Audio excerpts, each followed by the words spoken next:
मेरे एक डॉक्टर दोस्त हैं, उन्होंने मुझे कहा कि ये वीडियो प्लीज़ लोगों तक पहुंचाएं, इस पे बात करें क्योंकि लोगों को शायद समझ नहीं आ रहा और हमारे पास बहुत सारे केसेस रिपोर्ट हो रहे हैं। ख़तरे की घंटी जो है वो बज गई है जनाब। जो हम इस वक्त महसूस कर रहे हैं वो आम गर्मी नहीं है, ये दरअसल एल नैनो के ख़तरे की आमद है जो खामोशी से जाने ले सकता है और हमें अपने प्यारों से जुदा कर सकता है। मैं अभी आपको एक्सप्लेन करता हूँ ये क्या चीज़ है, और ये इंडिया और पाकिस्तान में बहुत केसेस रिपोर्ट कर रहा है। एक्सपर्ट का ये कहना है कि जैसे जैसे मई करीब आएगा ये सूरत हाल मजीद संगीन होती चली जाएगी। एल निनो बेसिकली है क्या? अगर आप बिल्कुल ही सादा अल्फाज में इसको समझें तो बहरुल काल की जो पैसिफिक ओशन का जो पानी होता है ना, वो गैर मामूली तौर पर गर्म हो जाता है।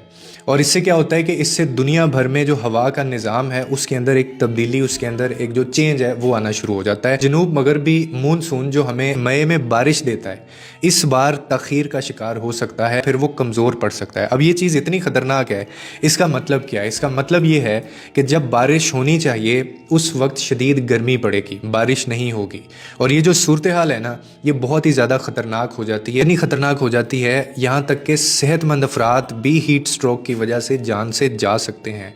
और ये सबसे ज़्यादा ख़तरनाक इसलिए कि आप खड़े खड़े गिर जाएंगे, आपको पता ही नहीं चलेगा।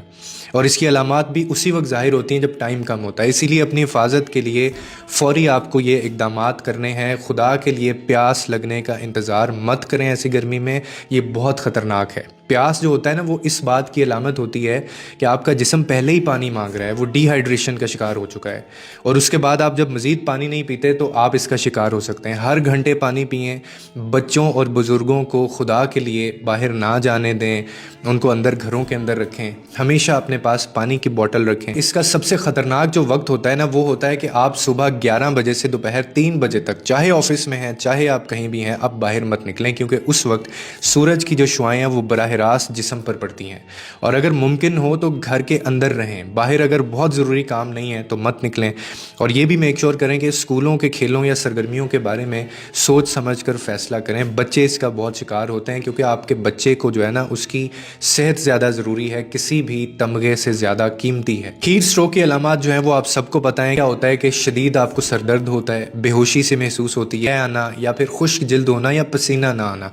अगर ये अलामात आपको ज़ाहिर हो रही हैं या आप किसी को ये अलामात ज़ाहिर होता देख रहे हैं तो मरीज़ को सायादार जगह पर लेकर जाएं। फ़ौरन पानी फेंकें या उसको पानी पिलाएं। गीले कपड़ों से जिस्म ठंडा करें उसका, या फिर फ़ौरन उसको हॉस्पिटल लेकर जाएं। और आखिर में यही कि ये मालूमात पढ़कर खामोश ना रहें, क्योंकि ज़्यादा से ज़्यादा लोगों को पता चलेगा तो न जाने आप कितनी जानें बचा सकते हैं। इसे अपने ख़ानदान, दोस्तों और हर उस कम्युनिटी में शेयर करें कि हम सबको आने वाले जो एल नीनो सिचुएशन बनने जा रही है इससे हमें पता हो। और याद रखें, हम सिर्फ इस सूरत में इस ख़तरे से बच सकते हैं जब हम खुद को महफूज रखेंगे।